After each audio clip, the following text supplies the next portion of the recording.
tidak akan bisa menjadi bahagia dan sejahtera jika masyarakat itu gagal dalam membangun keluarga kecil yang ada di dalamnya. Dan jika kita berbicara tentang keluarga, maka itu artinya kita juga akan berbicara tentang salah satu unsur terpenting dalam keluarga, yaitu anak. Anak dalam kisah Ibrahim alaihissalam diperankan oleh sosok Ismail alaihissalam. Jemaah yang berbahagia, pada kesempatan yang berbahagia ini, kita mari mengambil pelajaran dari kisah Ibrahim, kisah Ismail, kisah Sarah dan kisah Hajar. Karena syariat kurban ini Allah Subhanahu wa taala jadikan kita sebagai untuk melanjutkan syariat dari Nabi Ibrahim alaihissalam. Kisah ini sudah sangat masyhur, kita semua pasti sudah mengetahuinya. Tetapi mari kita saling mengingatkan kembali dan mengambil pelajaran agar sadar apa yang dapat kita ambil. Kisah ini secara lengkap dituliskan dalam ayat Al-Quran dalam Quran surah As-Saffat ayat 99 sampai ayat 111. A'udzu billahi minasyaitonir rajim. Wa qala inni dhahibun ila rabbi sayahdin. Dan ingatlah ketika Ibrahim berkata,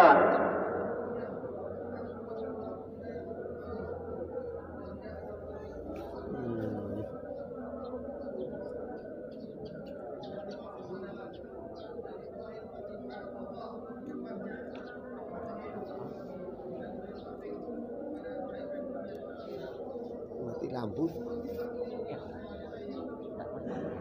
Udah.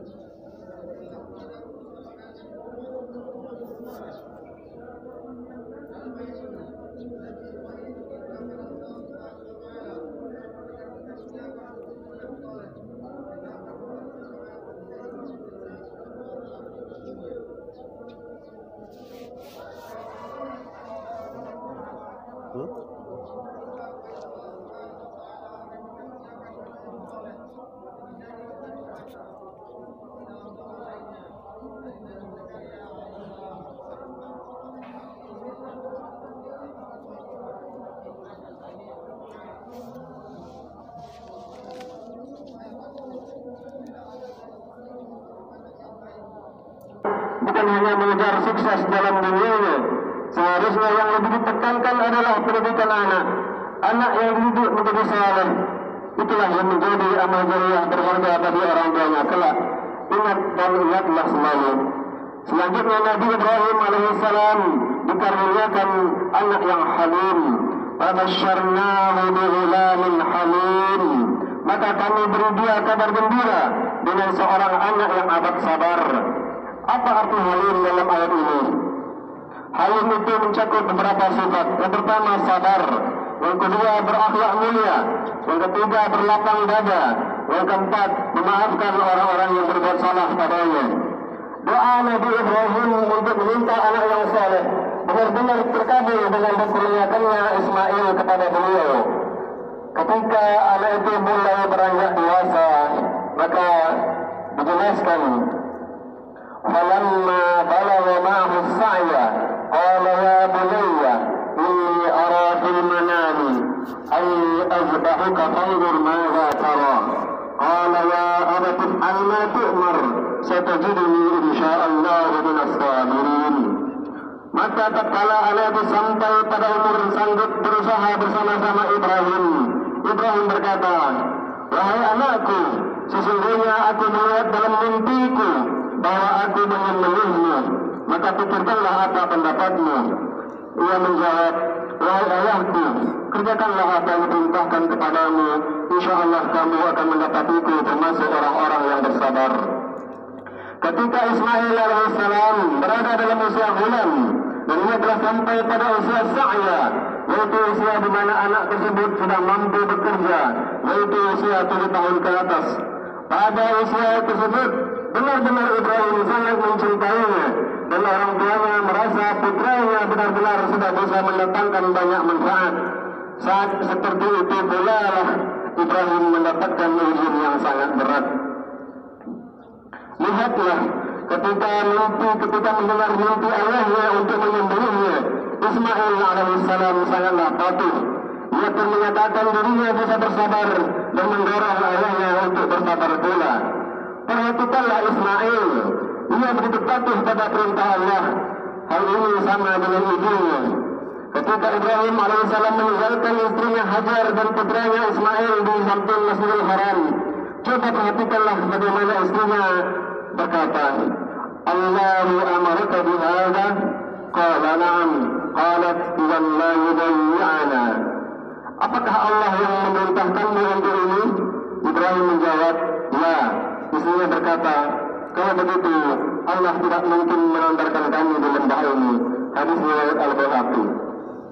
Inilah yang seharusnya menjadi teladan kita, yaitu patuh, sabar dan bertawakal kepada Allah Subhanahu wa taala.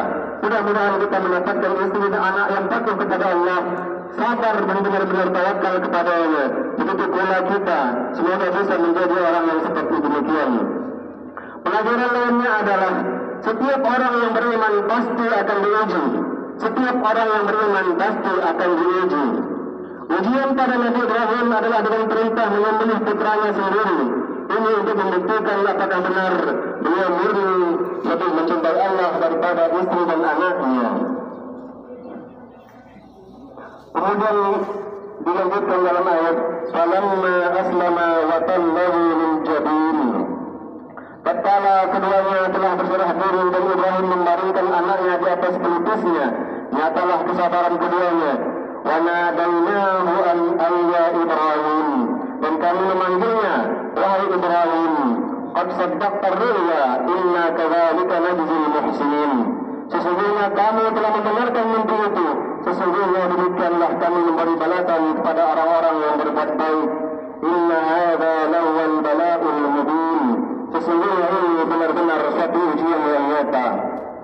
Ketika Nabi Ibrahim alaihissalam pasrah atau berserah diri kepada Allah Subhanahu wa taala, juga Ismail pasrah karena menjalankan perintah Rabbnya. Mereka ridha dengan ketetapan Allah. Ibrahim lalu membaringkan anaknya Ismail di atas tanah. Saat itu wajah Ismail di atas tanah. Allah pun memanggil Ibrahim dan menyatakan bahwa mimpinya benar dan telah benarlah yang dijalankan karena patuh pada perintahnya. Lalu Allah Subhanahu wa taala membalas orang-orang tersebut dengan kebaikannya, dengan ketaatannya. Yaitu cobaan yang berat berganti dengan sembelihan yang besar. Terselamatkanlah Ibrahim dan Ismail dari ujian yang sangat berat. Kemudian dilanjutkan ayat, wa fadaynahu bi dzibhin 'adzim, dan kami tebus anak itu dengan seekor sembelihan yang besar. Itulah balasan bagi orang-orang yang taat kepada Allah. Ia akan dipalingkan dari kesulitan dan musibah, akan dibukakan jalan keluar dengan mudah. Sebagaimana disebutkan dalam ayat yang lain, wa man yattaqillaha yaj'al lahu makhraja wa yarzuqhu min haitsu la yahtasib wa man yatawakkal 'ala Allah fa huwa hasbuh inna Allaha balighu amrihi qad ja'ala Allahu likulli shay'in qadara. Barang siapa yang bertakwa kepada Allah, niscaya Dia akan mengadakan baginya jalan keluar dan memberinya rezeki dari arah yang tidak disangka-sangka. Dan barang siapa yang bertawakal kepada Allah, niscaya Allah akan mencukupkan keperluannya. Sesungguhnya Allah melaksanakan urusan yang dikehendakinya. Sesungguhnya Allah telah mengadakan ketentuan bagi tiap-tiap sesuatu.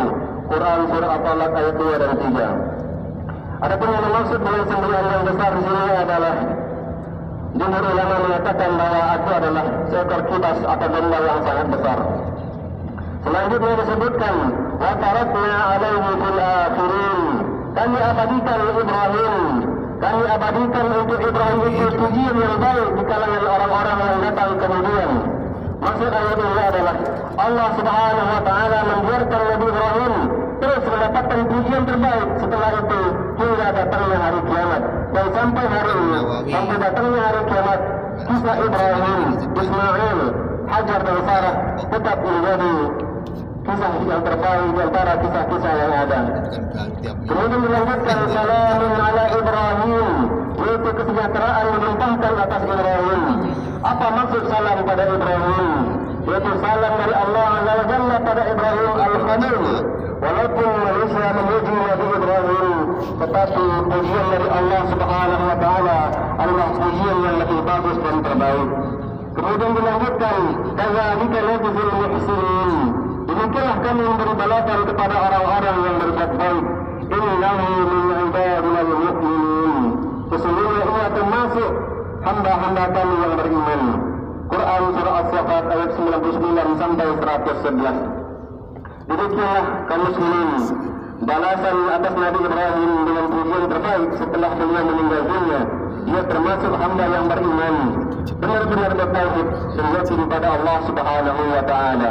Allahu akbar, Allahu akbar, la ilaha illallah, Allahu akbar, Allahu akbar walillahil hamd. Semoga kisah yang singkat ini bisa kita ambil pelajaran dan mengiktibar dalam kehidupan kita sehari-hari.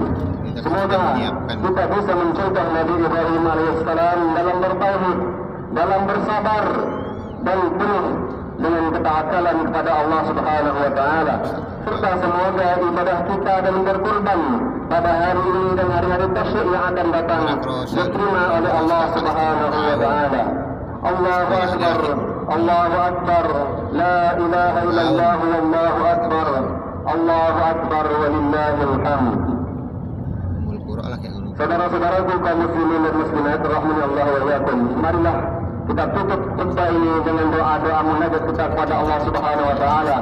Bermohon agar Allah Subhanahu wa taala memberikan kepada kita segala kemudahan untuk dapat taat kepada-Nya. Kemudian kita bersabar dalam meninggalkan larangan-larangannya dan memberikan kita pula kesabaran ketika kita mendapatkan musibah sebagaimana yang sedang kita alami pada hari-hari ini. Ya Allah, Engkaulah Tuhan yang menciptakan kami. Engkaulah satu-satunya yang berhak untuk kami sembah. Hari ini kami datang mengetuk pintu ampunan-Mu. Hari ini kami hadir bersimpuh dengan penuh dosa yang melekat di tubuh kami yang lemah ini. Ya Allah, betapa sering kami lupa bahawa kehidupan dunia ini sangatlah singkat, hingga kami pun jatuh dan jatuh lagi dalam kedurhakaan kepada perintah-perintah-Mu. Ya Allah, ampunilah kami, ampunilah kami, ampunilah kami. Ya Allah, jika Engkau menutup pintu ampunan-Mu yang agung, kepada siapa lagi kami harus mencari ampunan? Ya Allah, ya Rabbana, dari bumi kami Indonesia ini, perkenankanlah doa kami untuk saudara-saudara kami kaum muslimin yang terjajah dan tertindas. Kepada kaum muslimin yang terjajah dan tertindas di berbagai belahan bumi ini, ya Rabbana, berikan keteguhan dan kesabaran kepada saudara-saudara kami di Syria, di Palestina, di Myanmar, dan dimanapun mereka yang tertindas. Kerahkan bala tentara-Mu di alam semesta ini untuk menegakkan para penindas mereka sehancur-hancurnya. Lindungilah kehormatan saudara-saudara kami. Jadikan mereka yang gugur sebagai syuhada yang selalu hidup di sisi-Mu. Segerakan pertolongan-Mu untuk mereka, ya Rabbal Alamin. Ya Allah, ya Rabbana, di sisa-sisa hidup kami, berikanlah kekuatan kepada kami untuk selalu berbakti dan menjadi anak yang soleh untuk ayah bunda kami. Jika mereka masih hidup, izinkanlah kami untuk berkhidmat menjalani mereka dengan sebaik-baiknya di sisa-sisa umur mereka. Jika ayah bunda kami telah tiada, maka izinkanlah kami untuk menjadi sisa-sisa kebaikan mereka yang terus-menerus menjadi ladang kebaikan penerang alam kubur mereka. Ya Allah, ampunilah segala kedurhakaan kami kepada ayah bunda kami. Ya Allah, ya Rabbana, berikan kami kekuatan dan kemampuan untuk menjadi orang tua yang terbaik untuk putra putri kami. Hanya Engkaulah satu-satunya yang dapat memberikan kekuatan untuk kami mendidik mereka dengan sebaik-baiknya. Ya Allah, jadikanlah anak-anak kami sebagai penunjuk hati kami dan selalu mendoakan kami saat kami berdiri dalam kegelapan alam kubur. Ya Allah, karuniakanlah kepada kami anak-anak yang mencintai Al-Quran dan sunnah Nabi-Mu. Ya Allah, selamatkanlah negeri ini dari pemimpin-pemimpin yang zalim. Karuniakanlah untuk kami para pemimpin yang adil dan mencintai syariat-Mu. Izinkan kami untuk menikmati indahnya negeri ini di bawah naungan syariat-Mu yang maha adil. Ya Allah, angkatlah wabah yang ada di negeri kami dan negeri kaum muslimin. Ya Allah, angkatlah wabah yang sedang menimpa kami dan negeri kaum muslimin. Ya Allah, angkatlah wabah yang sudah terjadi di negeri kami dan negeri-negeri kaum muslimin. Sesungguhnya Engkau Maha Kuasa atas segala sesuatu. Ya Allah, Zat yang Maha mengabulkan segala doa dan segala permintaan. Penuhilah permintaan kami. Kamilah hamba-Mu yang lemah. Harapan kami hanyalah kepadamu. Engkau Maha mendengar. Engkaulah penguasa satu-satunya yang hak. Engkaulah sebaik-baik pemberi yang bisa diharapkan. Allahumma ighfir lil muslimin wal muslimat wal mu'minin wal mu'minat al ahya'i minhum wal amwat innaka sami'un qaribun mujibud da'awat ya qadiyal hajat. Rabbana la tuzigh qulubana ba'da idh hadaytana wa hab lana min ladunka rahmah innaka antal wahhab. Rabbana atina fid dunya hasanah wa fil akhirati hasanah wa qina adzaban nar walhamdulillahi rabbil alamin.